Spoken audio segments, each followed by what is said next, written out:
Hello, aujourd'hui petite rétrospective sur les datas, les référentiels et toute cette orchestration qui n'est pas nouvelle avec un petit peu de rétrospective sur une série euh, dédiée au temps d'attente, au temps d'attente, donc avec pas mal de contenu et les temps d'attente qui ne sont plus disponibles aujourd'hui malheureusement, mais qui ont permis de nombreuses innovations et de mise en perspective sur lequel je vais rapidement revenir pour montrer que l'historisation des informations a vraiment un potentiel très important, et y compris pour faire du beau ou faire de la stratégie.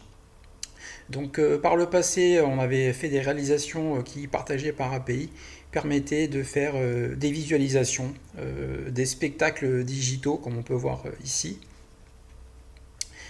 spectacles digitaux qui marchaient en fait directement dans des navigateurs ou sur des télés, sur des devices connectés, des téléphones, télé, tablettes. Et donc c'était vachement sympa à voir et c'était data driven. Donc je vais mettre les liens en, en, en lien. Et puis on pouvait découvrir des choses sur l'activité des agences parce que c'était historisé. Et ça permettait de découvrir de la variété dans les données, des patterns, et puis après, évidemment, si on les enregistre, de faire de la prédiction et plein d'autres choses super intéressantes.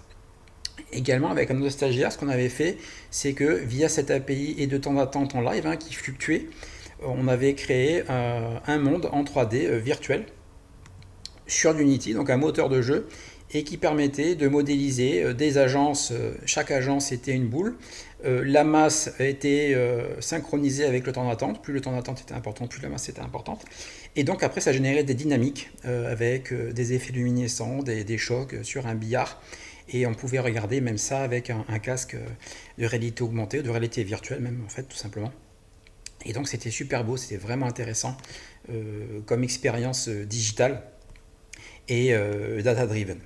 Donc ça, c'est pour le passé. Donc vous voyez que la créativité n'a pas de limite dès lors qu'on a les données. Et puis, tout simplement, ben, le fait d'être data-driven, ça permet de dérouler des processus de qualité, d'efficacité, notamment la méthode 5S. C'est utilisé dans beaucoup de domaines. Par exemple, à la bourse de Londres, il y a des animations qui sont digitales, qui sont drivées par les actifs, par exemple. Euh, voilà, et ça, on peut créer des cultures d'entreprise là-dessus. Donc c'est super intéressant. Et on l'avait fait sur les temps d'attente. Et puis la surprise, c'est que ces visualisations ont eu un impact en fait, puisque je me suis aperçu que ces visualisations, comme celle-ci par exemple, avaient été en fait recyclées directement dans les visuels du plan stratégique précédent. Donc on peut voir ici euh, des, euh, les visualisations qui ont été reprises et recyclées dans plein de visualisations différentes, y compris des PDF. Donc on voit que la data a un impact ici, voilà, très clairement. Ça, c'était la visualisation des temps d'attente avec la traînée, etc. Donc on voit que ça a été décliné dans plein de supports différents. C'était vraiment très intéressant de voir l'impact qui est réel sur ces données. Et euh, voilà. Et donc, il y a énormément de bénéfices à historiser les données, garder une mémoire du passé, ça permet de mieux se projeter sur l'avenir, de faire des prédictions. Et puis, c'est notre capital de données, de découvrir des patterns, de comparer par exemple des agences, des taux de fréquentation. Donc tout ça, malheureusement, ça n'est plus possible. En tout cas, pas en API ouverte comme c'était le cas. Mais on peut générer de l'intelligence et puis on peut se former, faire de la prédiction, faire de la start-up et vraiment innover avec des choses très intéressantes. Également, je m'étais lancé là-dedans, des tablettes connectées en pixels avec du DataVis et de l'information pour les clients sur différents devices.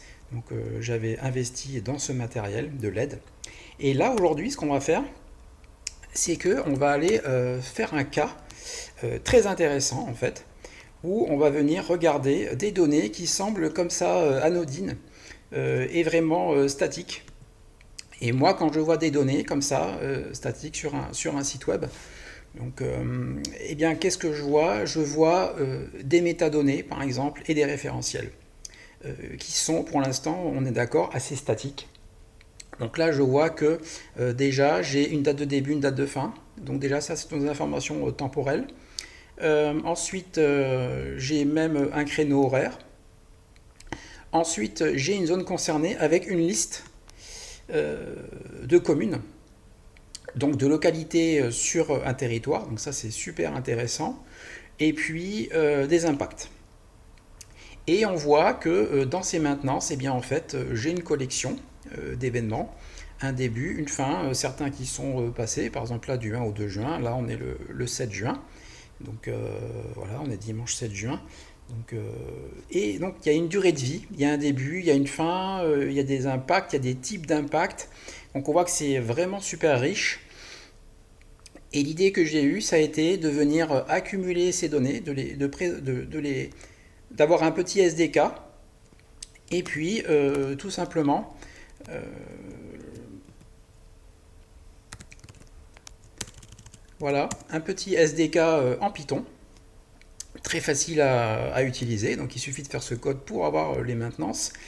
Et puis après, sur un autre dépôt, tout simplement, un dépôt dont le boulot, ça va être de venir accumuler ce patrimoine, ces données-là, et en deux catégories. C'est-à-dire qu'il va y avoir des actions, des interventions qui font partie du passé, et ce que j'ai fait, c'est que des actions donc du passé, des actions qui sont actives, voilà, des maintenances actives, et des maintenances archivées. Donc ça, c'est pour la première chose. La deuxième chose, c'est qu'on va venir enrichir en metadata et en référentiel. Alors, on va injecter la date à laquelle on a récupéré cet événement. Ensuite, on va récupérer par scrapping la date de début, la date de fin de l'intervention, la durée telle que proposée sur le site. Voilà.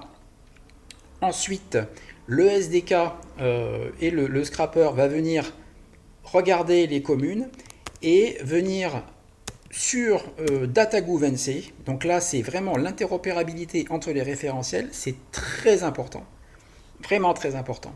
Parce que les référentiels, c'est une mine d'or d'informations qui permettent de faire des choses intelligentes par la suite. Donc là, une intervention, elle a un lieu précis. Et si je viens mettre les noms des communes comme il faut et comme il faut bien le faire, eh bien, je vais pouvoir,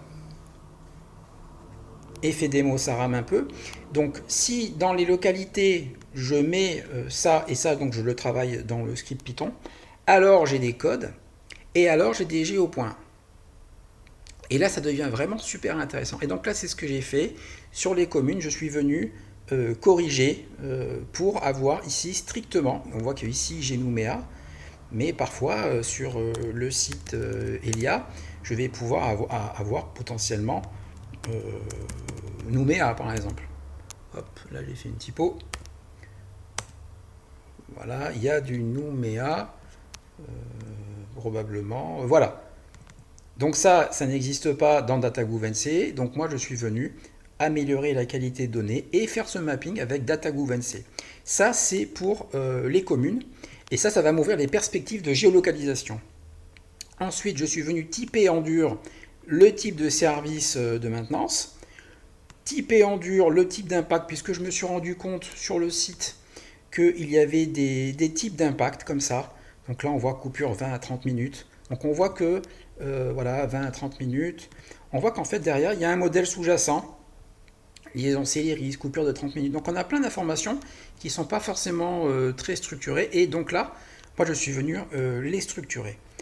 Également, ce qu'il y a de passionnant avec les référentiels et l'open data, c'est que, bon, bien sûr, ici, je peux les compter, donc je prépare tout. En récupérant ici le nom des communes, je vais venir récupérer également le nom de la province. Donc ça, c'est dans un autre dataset. Et vous me direz, c'est pas le plus passionnant, mais ce sont des informations qu'à la base on n'a pas. Et également, ça je vous l'avais dit, les communes, les géopoints, qui là viennent du jeu d'Open Data. Et c'est pas tout. On va venir également mesurer l'impact de chaque maintenance sur les communes, puisque sur les communes, il y a également des choses très importantes. Donc, par exemple, si je prends ici Dumbéa, eh bien, imaginons que je veuille connaître ici, voilà, toutes ces interventions, on va dire, semblent avoir le même poids. Il y a des zones, voilà, des heures, mais on ne sait pas l'impact qu'elles ont sur la population. Donc voilà, c'est la population légale de la Nouvelle-Calédonie. Et donc si je viens taper sur ce fichier, eh bien je vais avoir la population. Donc là, c'est très intéressant parce que vu que j'ai fait le boulot avec le nom des communes, ici, eh bien en fait, donc je peux savoir combien il y a de personnes dans la commune. Donc, ici, dans ce dataset, j'ai tout préparé en amont. Et ce qui est chouette, c'est que si on a de la data, alors on peut avoir de la data vise. Et donc, c'est ce que j'ai fait, c'est ce que j'ai préparé. Donc, on passe de ça à ça. Voilà. Donc là, on a la vue. Je vais passer en full screen, donc j'appuie sur F. On a la vue de la Calédonie avec les interventions et la taille des bulles, des points, correspondent à la population impactée par les maintenances. Donc là, moi je suis sur un écran tactile, donc je peux zoomer, me balader. D'accord? Donc ensuite, ce qui se passe, c'est que je peux balader dans les interventions à gauche. Donc je vais me balader comme ça, j'ai des typologies. Et si je veux me localiser avec le navigateur, je vais me positionner sur Nouméa. Et là, je vais avoir le détail des interventions. Voilà pour le premier tour. Déjà, on voit que c'est super interactif. Donc, moi, je peux me balader. Voilà, je zoome. Voilà. Et puis, si j'habite à Coné, je fais me localiser et automatiquement, je vais me focaliser sur les interventions qui m'intéressent dans un rayon de 50 km, puisque les données géographiques ont été injectées dans la carte et que donc derrière, on peut faire des requêtes. Ça, c'est la première chose. Et ensuite, on va finir par la partie cool en dernier. Donc, j'ai des flux RSS pour m'abonner à tous les changements dans ma région.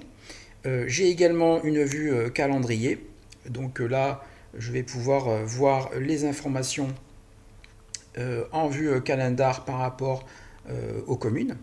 Donc là, pour l'instant, tout est en juin et en juillet, il n'y a rien. Et en mai, il n'y en avait pas. En tout cas, je suis arrivé après. Donc voilà. Qu'est-ce qu'on a d'autre à découvrir? On a une vue iCal. Donc si je le prends, je vais télécharger ça ici directement dans mon calendar. Ça peut être mon Google Calendar ou etc. Et puis, je vais avoir les alertes directement dans mon service de messagerie. Et donc comme ça, je serai alerté avant la coupure. Donc c'est vachement pratique et puis ça m'évite d'appeler les services de support pour me dire ça marche pas. Bah oui, mais c'était planifié. Donc voilà. Également, j'ai une vue commune sur les communes. Et donc là, je vais regarder ce qui m'intéresse. Par exemple, si je vais sur Bourail, eh bien, je vais avoir une petite miniature sur Bourail qui va me positionner. Le flux RSS qui est dédié à Bourail, ce qui fait que dans mon lecteur, dans mon feed, où je peux avoir des alertes uniquement sur Bourail, puisque c'est ce qui m'intéresse, ou avoir un calendrier uniquement sur Bourail. Donc ça, c'est vraiment intéressant. Et puis, j'ai la typologie des interventions. Ici, donc c'est l'Iris, Ethernet, téléphone mobile. Voilà, tout est interactif. Et donc, voilà pour cette vue-là. Donc, par commune. Ensuite, ce qu'on aime bien aussi voir, c'est les vues Kanban avec l'intensité.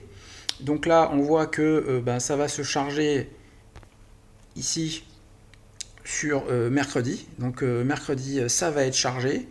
Et puis, et les heures aussi. Donc là, voilà, on a une vue synthétique mode Kanban avec l'intensité.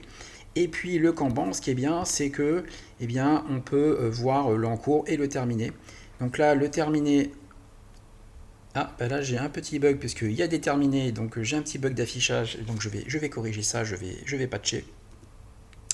Dans le to-do, eh bien en fait, en haut du Kanban, il y a les maintenances qui vont arriver les premières, donc les plus chaudes.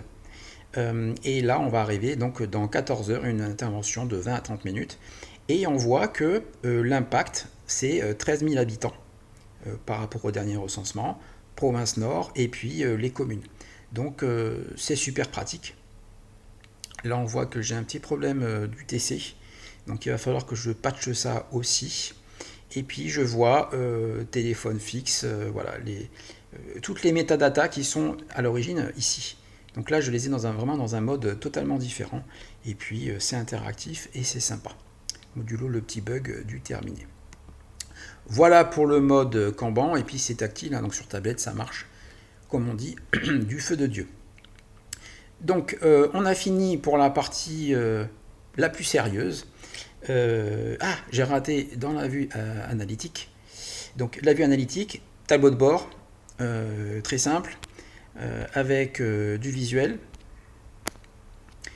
et puis le camembert de distribution des impacts. Donc on voit que en gros c'est 20 à 30 minutes, et environ 30 minutes, et puis après il y a une petite portion à déterminer, où là je n'ai pas réussi à scraper les datas.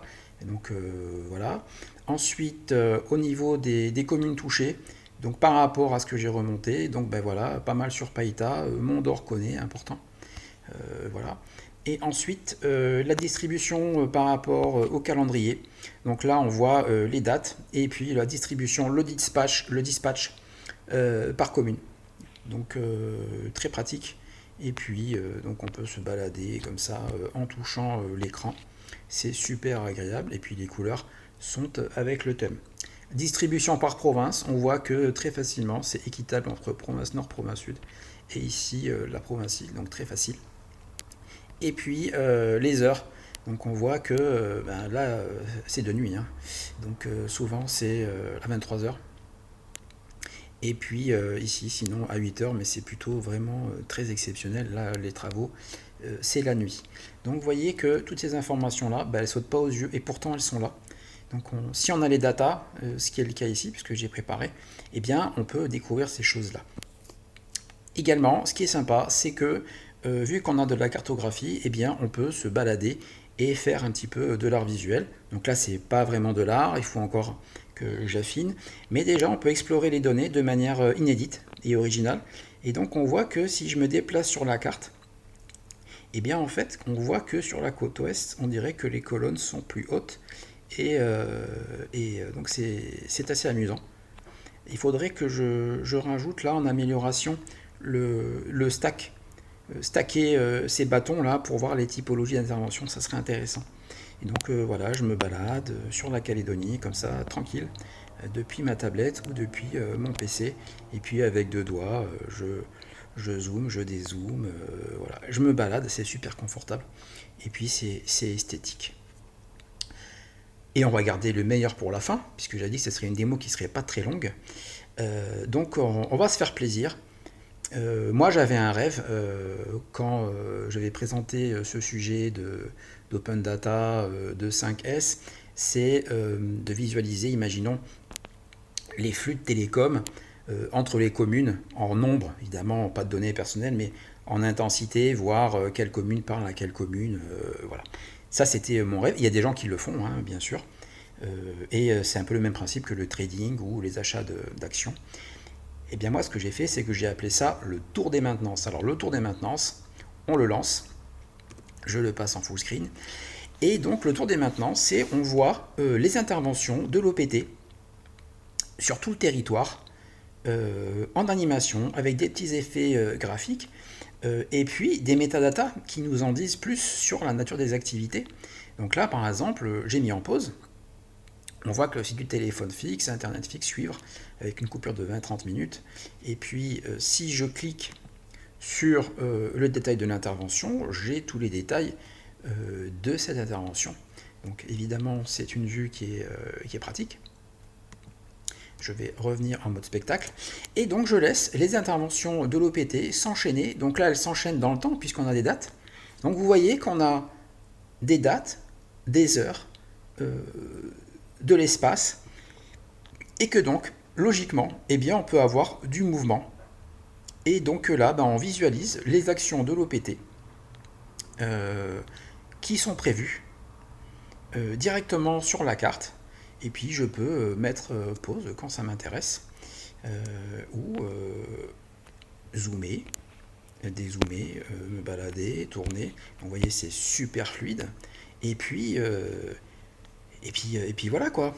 Donc on se fait plaisir avec des métadatas, on les stocke. Et puis après, quand on accumule ces données-là, donc vous avez vu active et archive, eh bien on peut commencer à faire du prédictif, du machine learning, ou tout simplement on se fait plaisir avec de l'art. Voilà. Et tout ça, n'importe qui peut le faire dès lors qu'on a partagé les datas. Donc là, c'est ce que j'ai fait. J'ai mis à disposition le SDK, donc très facile à utiliser. Donc il y a des exemples de code ici. Il faut encore que j'améliore un petit peu. Donc voilà, c'est fait avec UV, donc c'est très facile à installer. Et puis c'est cool. Voilà, je vais avoir la vue globale de la Calédonie, me déplacer, je vais la tourner un petit peu, la diminuer un petit peu, et on va remettre le play. Donc voilà, les petits effets de comète, les informations. Donc ce sont les mêmes informations, mais reformatées avec des métadatas, des référentiels. Et voilà, il y en a un autre petit spectacle. Et puis, ce qui est chouette, et on va finir là-dessus, c'est qu'on peut mettre ça sur des écrans, sur des télés, et puis valoriser toute l'activité de l'OPT sur l'ensemble du territoire, ce qui fait partie des missions. Donc c'est beau, c'est élégant, c'est data-driven, et puis c'est sympa. Voilà, c'est tout pour aujourd'hui.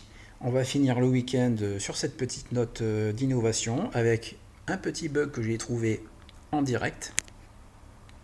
Voilà, sur le Kanban, puisqu'il a dû terminer. Et puis voilà, et puis c'est tout. Alors, profitez bien de la data, continuez à rester cool, et puis surtout restez curieux, et imaginez des scénarios d'utilisation de données, de data visualisation, et puis surtout, gardez vos données, historisez-les, parce que c'est du patrimoine, et que si on garde la mémoire du passé, alors on peut mieux se projeter dans l'avenir, et valoriser le travail effectué. Voilà, ça sera tout, allez, cette fois-ci c'est promis. Allez, tata, bisous, ciao.